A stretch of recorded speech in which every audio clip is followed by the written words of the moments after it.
Welcome guys. So you guys might already know that PUBG Mobile has recently launched its most important update ever. And when you launch the game, it takes you to the screen like this. I think it's like an intro and they want to give an impression that you are entering the whole new world of PUBG Mobile, and indeed you will. And this version number itself tells us how important this update is. Usually the conventional method of giving software version number is when a software is in pre-stable state, its developer will give it version below 1, for example let's say 0.1.2. And when developers are finally convinced that their software or game is finally stable, then they give it version number 1 or above. So this PUBG Mobile update tells us that game is now in its most stable state ever. So let's check it out.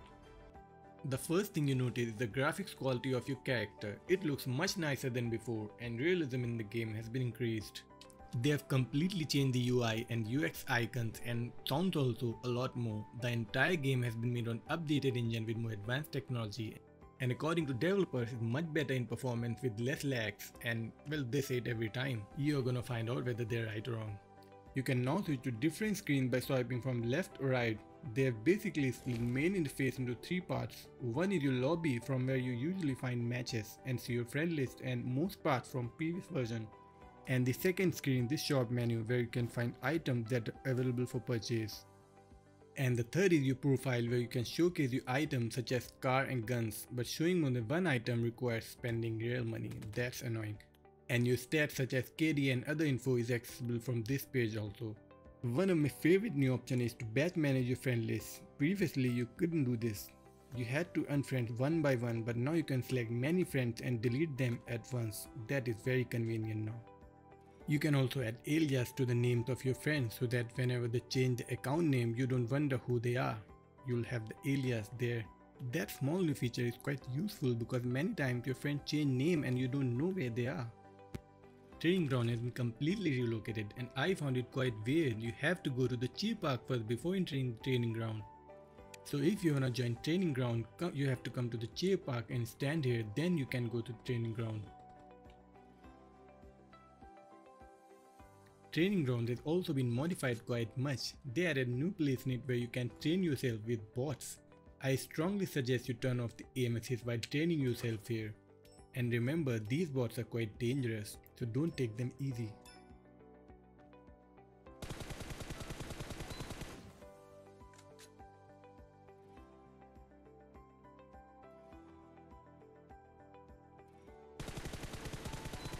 Cheer Park is now more fun with some new places added in it.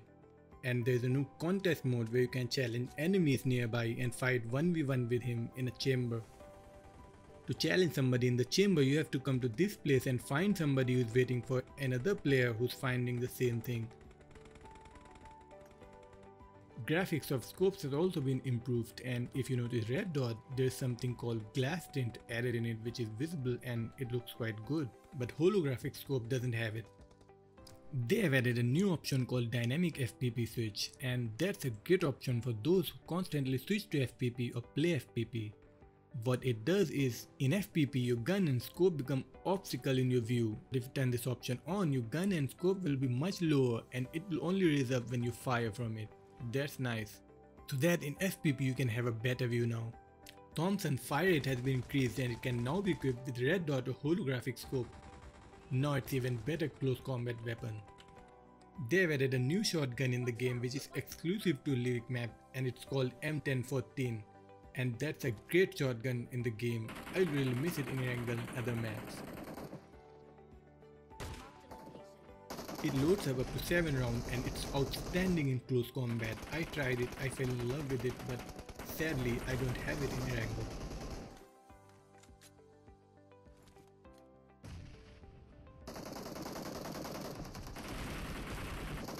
DBS is now globally spawned weapon. It doesn't come in airdrop now.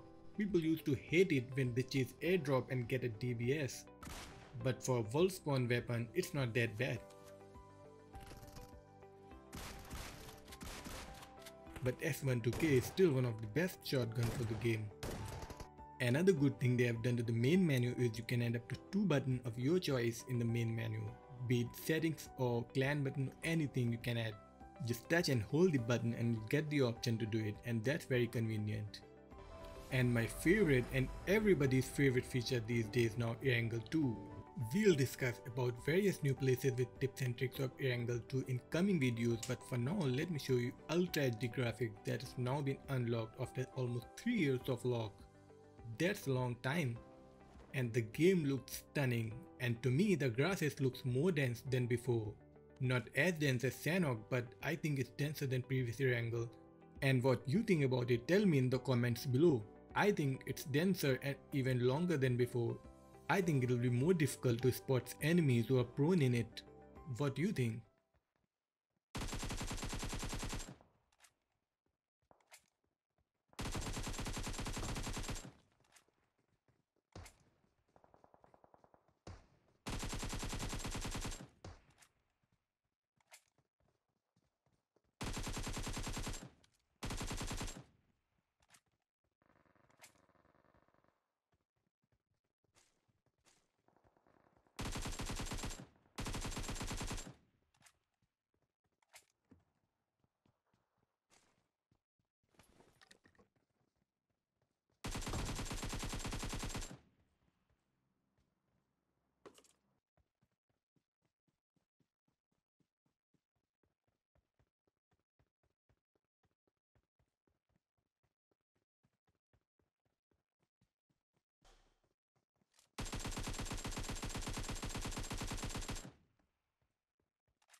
Tunggu.